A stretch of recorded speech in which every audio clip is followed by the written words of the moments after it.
Hi everyone, here's a quick video on navigating your first few Zwift races and some of the things I've learned about Zwift racing. So hope you guys enjoy this, and I wish I had something like this when I started Zwift racing. So, here's your Zwift dashboard. Everyone who's used Zwift knows this. You have some events, your workouts, group rides, general information. The next tab are the events, and they can sort by different events, and this is a video about racing, so we click the race option. And you can see there's some races that are coming up, but if you use the Zwift companion app, there's a lot more races listed there and a lot more information, like a map of it and just more information about the breakdown. So you can see this race here, the Evo CC sprint race. There's 4 groups. Obviously, it's the A, B, C, D group. It's split up by your FTP. So if you don't know your FTP, do an FTP test so you're in the right. So you're in the right group.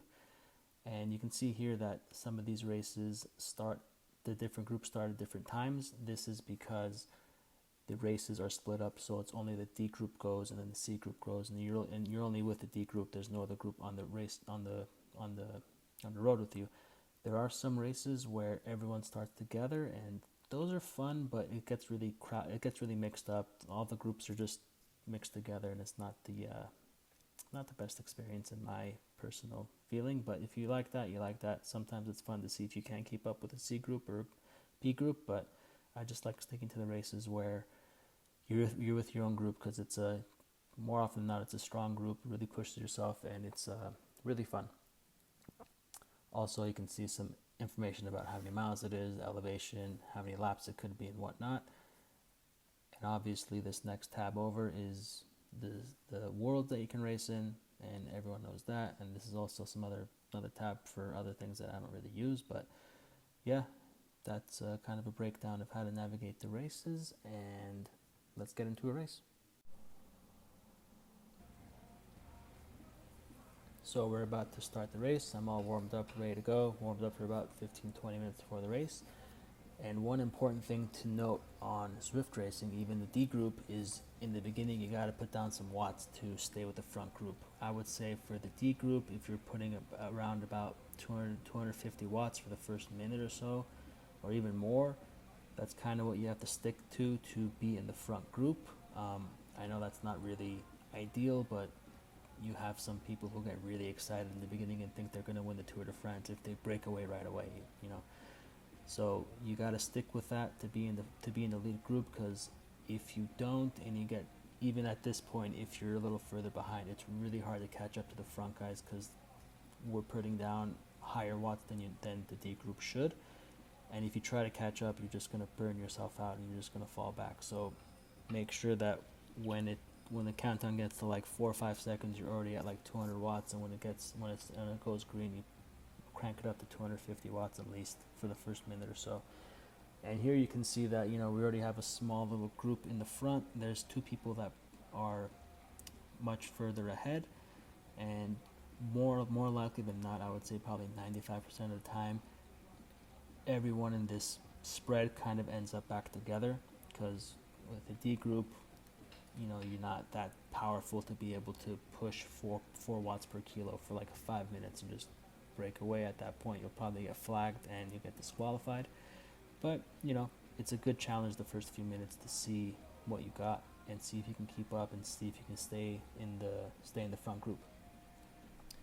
So you can see on the top right side there's a map of the course, and all the yellow dots are each individual person racing in the group. And you can see that I guess the peloton that we're in is kind of already splitting up. You can see the few people behind me are already starting to fall behind, and right under the map you have the leaderboard, so that tells you who's close to you, how ahead are they? Sorry about that. How ahead they are, what kind of watts per kilo they're currently pushing, and how far behind they are. So I always look at that leaderboard and see how many watts per kilo people are pushing around me.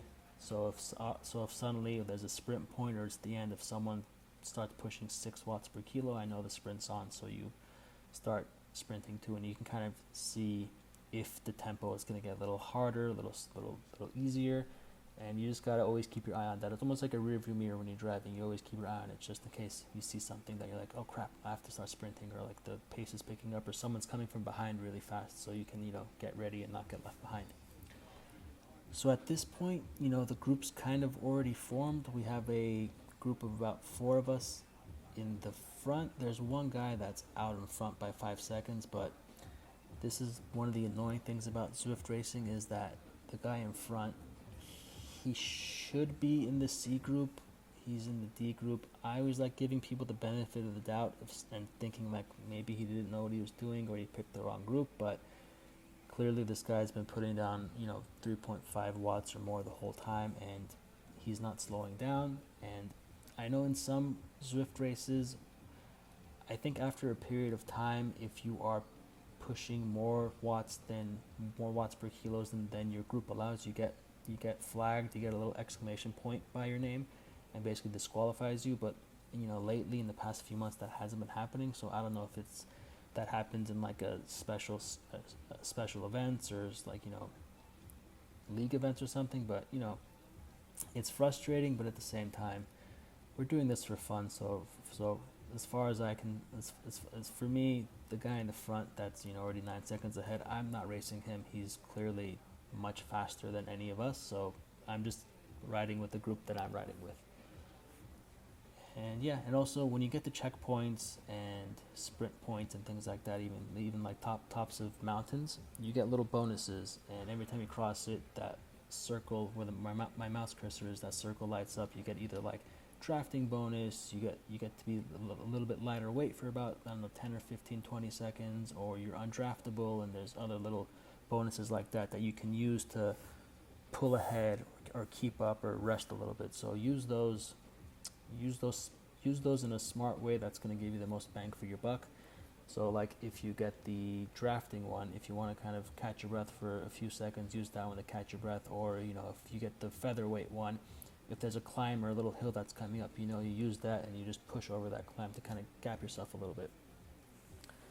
And okay, it's already been almost 5 minutes and the group is established. You can see that we have a pretty consistent watts we're putting down. I would say about 180 to 120 or so watts we're kind of consistently pushing, and that's pretty sustainable for the D group for me and for I guess most people. And sometimes you have some people that try to push ahead and see if they can break the group or just break away, but in the D group no one's really that strong unless you're in the wrong group. So generally the front group kind of stays together, and sometimes the front group is 2 or 3 people, sometimes it's 10 people like it is now, sometimes it's like 30 people. So it's really fun to see what kind of tactics people are playing, or if like 2 or 3 people are like their friends or their buddies, they're gonna try to break away and break the peloton apart. So it's you never know what you're gonna get. That's the fun thing about these Zwift races, is that if you do Zwift normally like how I did, I would just ride in the free worlds and do some structured workout, but it got kind of stale for me really quick. And then I discovered the Zwift racing, and it's just like a whole other element to Zwifting. It's fun. You have no idea what kind of race it's going to be, if you're going to get blown away in the first few minutes, or you're going to be you're going to look like a hero sprinting for the win. And it's just a efficient way to really maximize 30 to 45 minutes of riding indoors. I mean, after 45 minutes of a race, I feel like I went on a 2-hour bike ride. So it's I enjoy it. And you can see me, I kind of sit up a few times, and the reason for that is I have a injury in my lower back. I pinched a nerve, so I kind of sit up to help the pain a little bit. But I'm recovering from that slowly, and hopefully I'll be back to 100% soon. So don't think I'm trying to cheat or anything. I just kind of sit up a little bit to give my back a break. So yeah, we're still chugging along, and it's like this for most of the part. Sometimes these races aren't too exciting. It's just a bunch of people riding their bikes inside. So yeah, and that guy that took off from the front from the beginning, he's way down the road. So clearly this guy's in the wrong group, or he's trying to look like he knows what he's doing, riding with a bunch of slower people. I don't know, but who cares? The group I'm with is the group I'm racing. And you can see also on the map there's a blue dot, and that is actually the next group the next group, which is the C group. So in this race, the A group started first, and then the A group started first, and the B group, then the C group, then us and the D group, and we all race together live. But if there's a really slow C group rider, we'll end up catching them. And I don't know why some of these people are riding in the C group. I don't know if they're in the wrong group or they're just taking it easy. I don't know why you would take it easy on a race and not just do a free ride. Don't know, but it's some people choose to do that. It's fine. So yeah, kind of talked to you guys' ear off for about 8 minutes now. So I'm just going to fast forward a little bit till we get to the end and kind of talk you through the end of the race and some of the struggles I was going through. So I'll catch up with you guys towards the end of the race.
So you can see we have about half a mile left. The group is all still together, and we started picking up the pace I would say about 2-3 minutes ago. The pace kind of picked up, and at this point people are getting tired.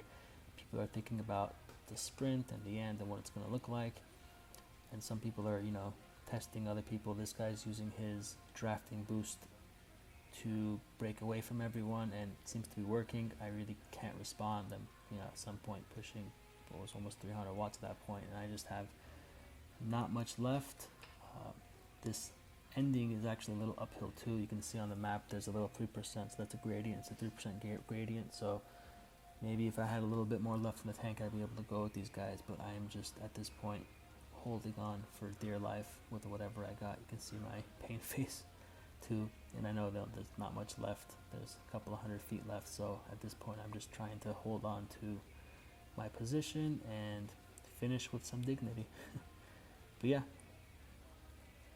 usually sometimes the endings end up in a mass sprint if it's a flat one, or if everyone's together. Sometimes this happens where some people break away early and they have enough left in the tank to get to the end and win. But for me, it was just holding on at the end. One of those races. But hopefully some of the next ones I post will be a little bit more exciting at the end. But yeah, that's basically the Zwift race right there. And I came in 33rd overall out of everyone racing, all the groups, not just the D group.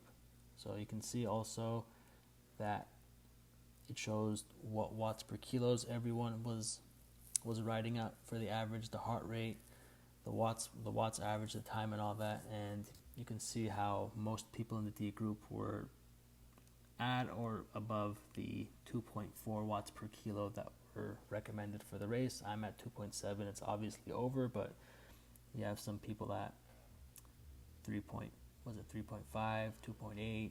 The guy ahead of me was 2.3, so that guy was pushing more watts. I was pushing less watts. Maybe it's a weight difference or whatever. But yeah, not a bad race. Decent race. I enjoyed that. Kicked my ass. So now it's time to recover and go on with my day, and I'll see you guys on the next race. I'll do another commentary. If you guys like this, please subscribe, give some thumbs up, and give some love in the comments below. Anyway, ride safe. Take care. You can find me on Zwift or Strava, and take care. See you guys in the next one. Bye.